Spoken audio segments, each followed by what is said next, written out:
Hi everyone, in today's I'm gonna explain to you how to get X profile link.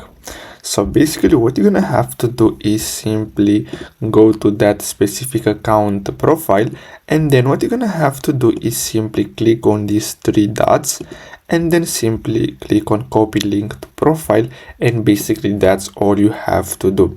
Now if you want to copy your link, what you're gonna have to do is simply go to profile, and at the top you should see your URL. So basically you're gonna have to copy that, and basically that's your profile link.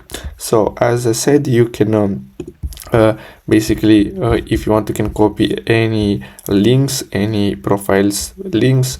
So basically that's all you have to do. I really hope you found this video helpful. Don't forget to like and subscribe, and I'll see you in the next video. Thanks for watching.